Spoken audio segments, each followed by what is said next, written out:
Alam mo ba kung ano yung nag-iisang trabaho na sobrang hirap? Yung pinakamahirap na trabaho?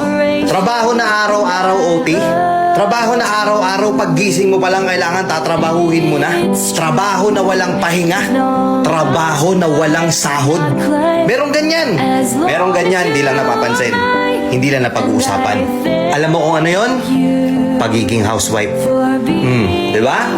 Pagiging may bahay. Pagiging isang ina. Totoo, di ba? Nananawagan ako sa lahat ng nanay dito, lahat ng may bahay dito, lahat ng may anak dito. Panoorin nyo tong video na to kung tama lahat ng sasabihin ko. Napakahirap pala talaga maging isang housewife, ano? Paggising mo sa umaga, mag-aasikaso ka. Naglilinis ka ng bahay habang nag-aalaga ka ng bata. Ikaw magbabudget ng binibigay sa'yo ni mister na sahod niya. Naubos na yung oras mo araw-araw, matutulog kang puyat, gigising kang pagod. Tapos bukas ganun ulit.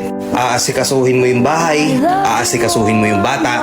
Magluluto ka, maglalaba ka, maglilinis ka, mamamalansya ka.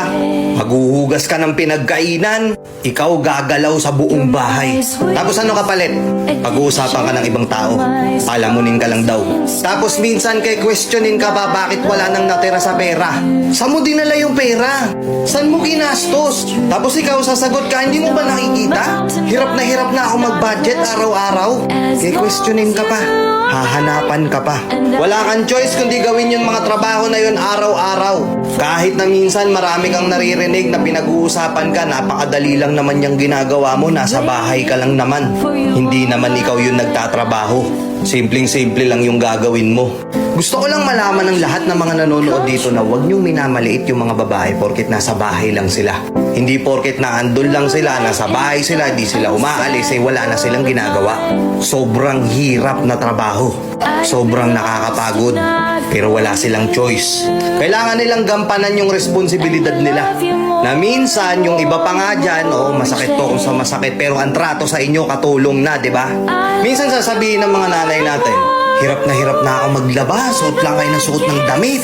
Ano ba, baso na lang, hindi nyo pa mahugasan. Nakaayos na yung damit mo, kukunin mo pa yung nasa ilalim na hindi mo man lang maibalik ng maayos. Di ba? Pero yung simpleng mga bagay na yun na ikaw nang ikaw yung paulit-ulit na nag-aayos no, nakakapagod, di ba? Araw-araw ganun yung ginagawa mo. Araw-araw bakit ganun? Parang hindi nila maintindihan. Tapos ikaw pa yung ituturing na walang kwenta sa bahay. Ikaw pa yung sasabihan na hayahay. Mga tol, alagaan nyo din yung mga asawa nyo. Hindi porket bumili ka ng bagong electric fan, hindi porket bumili ka ng aircon, hindi porket bumili ka ng bagong washing machine, reward mo na yun sa misis mo, hindi. Ikaw pa rin naman makikinabang nun eh. Regaluhan mo din kahit paminsan-minsan na mga bagay na marirealize niya na na-appreciate mo yung ginagawa niya. Igala mo, dalin mo sa salon, sa spa. Bilan mo ng isang bagay na wala naman talagang kinalaman sa bahay para lang sa kanya. Simpleng ganun, masaya na yan. Lahat ng pagod, tanggal yan. Tama, di ba mga madam? Itong video na to para to sa lahat ng kababaihan. Sa lahat ng nasa bahay. Isang trabahong hindi mo pwedeng hindian. Isang trabahong walang sahod pero hindi ka pwedeng mag-resign. Isang trabahong napakahirap pero marami silang nasasabi sa'yo. Mga madam, pakatatag lang ha. Kung kinakailangang iparinig nyo to sa mga kasama nyo sa bahay, iparinig nyo. Baka sakaling magbago yung pagtingin sa inyo. Baka sakaling matauhan at maintindihan kung gaano kahirap yung pagiging housewife sa bahay nyo. Baka kasi hindi nila naiintindihan na kahit araw-araw mong sinasabi sa kanila kung gaano kakapagod sa kanila, wala silang pakialam. Baka sakali pag narinig nila tong mensahe sa video na to, maintindihan nila.